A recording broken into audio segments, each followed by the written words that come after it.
Alright, I got my Slash the Snake Pit shirt. I've got headphones. This is week 6, lick 6. Let's get straight into it. It's lick of week 6.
Alright, I'm being hopeful here. I'm recording this at 6 in the morning thanks to a crazy sleep schedule this week. So I'm trying my best to be neighborly and at the same time get the job done. As always, I do want to mention that the way that I recorded this was with Reaper and TH3. Only on the theory part are you hearing the actual Randall guitar head signal. Yet again, I always like to be honest with everybody. It was a DV Mark amp head, reg channel, just like last week. And the thing I forgot to mention last week on both of these examples, it is a generic version of the Celestion Vintage 30s, but there is a 4x12 cabinet that's labeled M Vintage on the TH3 overloud, and that is what I'm using for my output. And a very light, I think I'm only going 4% wet signal reverb, just enough to make it sit within the drums, not even to have a full effect on there. Alright, so this week's lesson is a little bit more simplistic than some of the others I've presented. I don't want to disclude anybody. I also think that it's a good lesson in... just because it's 500 notes and it's almost impossible to play for every guitarist doesn't mean that it's a good lick. I think that's a very important lesson that the sooner you learn it, the better it is. I had to learn it. Everybody has to learn that if they get past that whole, look what I can do stage. All right, so to delve into the theory behind this lick, I want to cover the notes and the frets ahead of time before we get into this. That way it's kind of consistent or congruent, I guess. We are in a natural minor at this point. We will be at one point in a blues Dorian hybrid. You're going to find I get a lot of mileage out of that Dorian. But the first phrase is 5th fret 3rd string, 4th fret 3rd string, 7th fret 4th string, 5th fret 4th string, and that is C, B, A, G. So the way that we are using those notes, 4 notes, and our phrasing of it, we're starting on the 5th fret 3rd string, and then we're doing a series of hammer-ons and pull-offs from 5th to 4th of 3rd string. So as you can see, 5 to 4, hammer on back to 5, 4. Then we're dropping to the 4th string, 5th fret, sliding up to the 7th fret. Then when we get to what I call the segue, because it's got that stranglehold feel, you can correct me in the comments if I'm wrong, but I believe one part, the feel that kind of brings it all back together is a dunk. Anyways, the lick is 5th fret, 4th string, hammer on to the 7th fret, 4th string, and then hit 7th fret, 4th string. So to go through it real slow, you got your 5th fret, your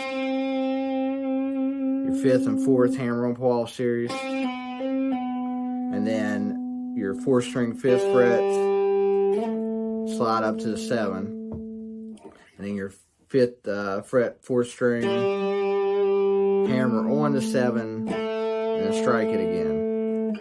So far,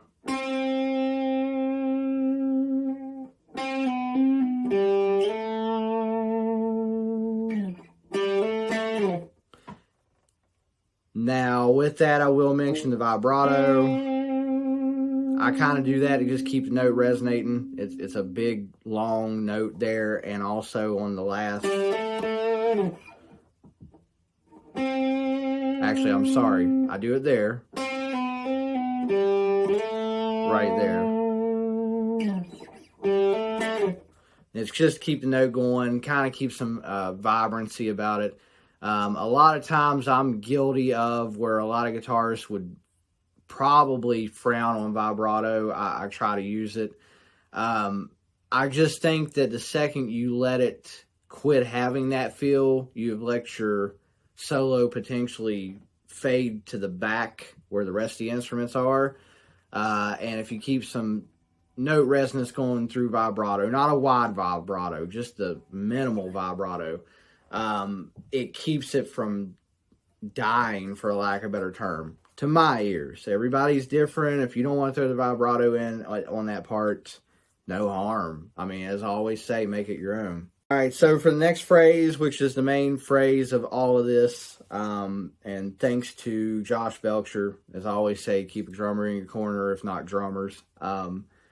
Anyways, this has got a, it can be in 4/4. I guess you could do 6/8, 6/8, 4/4. But it's got an 8th feel. Even though it's 4/4, you'd almost want to count it 4/8. But it's to go over the notes ahead of time, 7th fret, 4th string, 5th fret, 3rd string, 5th fret, 7th fret, 3rd string, 8th fret, 3rd string is what we're playing over. And that is just A, C, D, and then you can look at it as D sharp or E flat because you got all three in that scale. And as crazy as it sounds without the little click noise, it's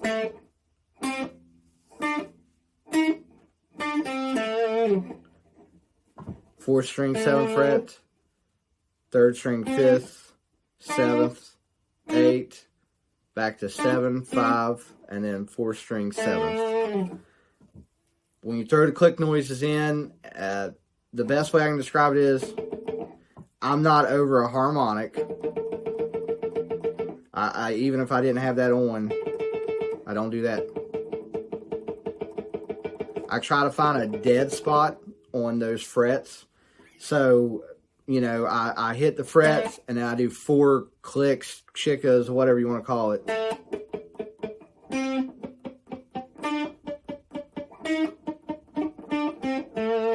The last time is, I believe it's 2 clicks.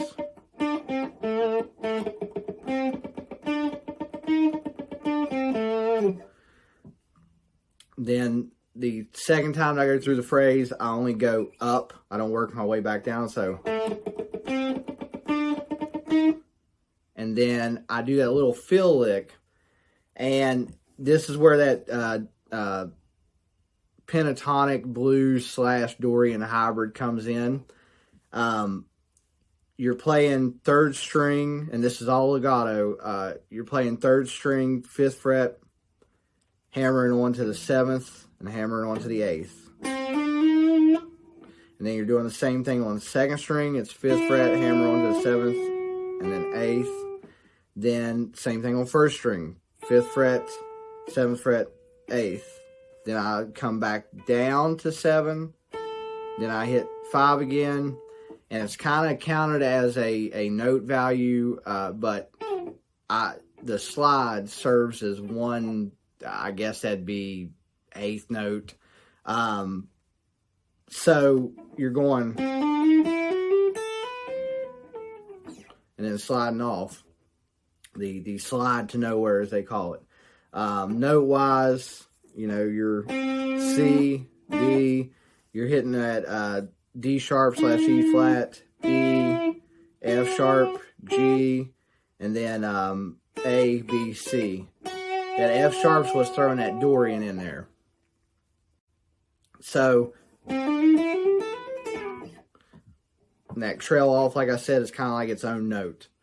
Then you're coming back to your main phrase.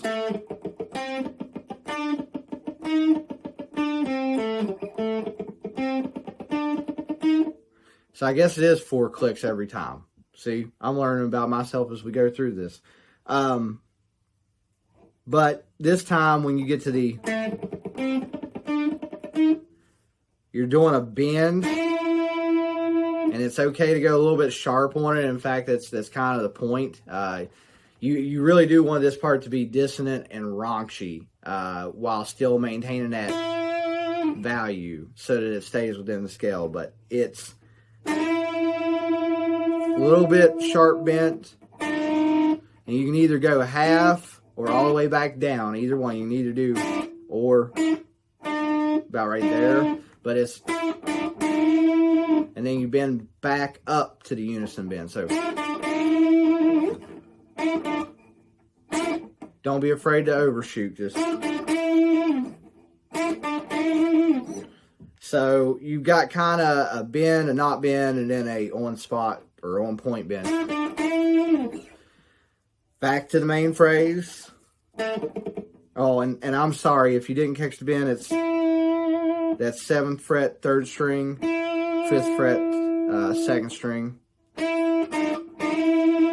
I would give it a note value of just a little bit sharp of 9. So that's E. And then coming down just a little bit, you could be at D or D sharp / E flat. And then definitely right back on to E. So you're kind of flirting with that blues, but with a bend. Then you're coming back to the main phrase.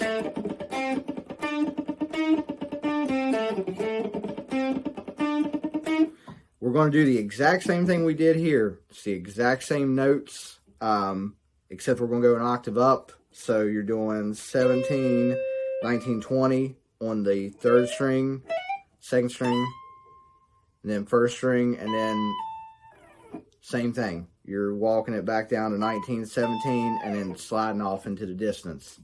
So together it's... Then you're coming back down to your main riff.